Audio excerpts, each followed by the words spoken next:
पुण्यात महानगरपालिका निवडणुकीच्या वातावरणात आता हे राजकीय वातावरण जास्त तापू लागलंय. हाच का दादाचा वादा, अशा प्रकारचे बॅनर पुण्यामध्ये लावण्यात आलेत. दरम्यान या बॅनरची संपूर्ण शहरामध्ये सध्या चर्चा सुरू आहे. विरोधकांनी अजित पवारांना टार्गेट करून त्यांचे बॅनर जागोजागी लावल्याचं पाहायला मिळतंय.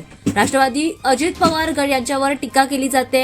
यातूनच आता हा वाद जास्तच वाढण्याची शक्यता दिसून येते.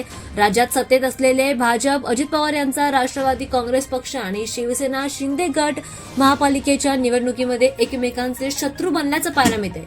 राष्ट्रवादीने गुंडांना तिकीट दिल्याचा मुद्दा उपस्थित करत भाजपाने अजितदादांना टार्गेट केलं होतं. त्यानंतर अजित पवारांनी सुद्धा याला प्रत्युत्तर दिलं होतं आणि अजित पवारांनी एका पत्रकार परिषदेमधून काल भाजपावर देखील आरोप केला. भाजपावर भ्रष्टाचाराचा मुद्दा काढत भाजपावर त्यांनी आरोप केला होता. त्यानंतर या दोन्ही पक्षांमध्ये एकमेकांवर हल्लाबोल केला गेला. एकमेकांवर शाब्दिक हल्लाबोल करत एकमेकांना टार्गेट केलं गेलं. त्यासोबतच आता पुणे आणि पिंपरी चिंचवड महापालिकेमध्ये भाजप सत्तेत होतं. राष्ट्रवादी काँग्रेस शरद पवार गटाशी आघाडी केली.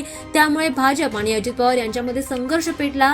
अजित पवार यांनी खासदार आणि केंद्रीय राज्यमंत्री मुरलीधर मोहोळ यांच्यावर काल निशाणा साधला. आता पुण्यामध्ये उपमुख्यमंत्री अजित पवार यांना टार्गेट केलं जात आहे. त्यांचे बॅनर्स लावण्यात आलेत. मतदारांच्या नावाने शहरातील चौकात त्यांचे बॅनर लावण्यात आलेत. पुण्यातील प्रभाग क्रमांक 9 मध्ये उपमुख्यमंत्री अजितदादा यांना प्रश्न विचारणारे असे बॅनर लावण्यात आल्याचं पाहायला मिळत आहे. तुम्ही बघू शकता की हाच का दादाचा वादा, अशा मथळ्यामध्ये हे बॅनर्स लावण्यात आलेत.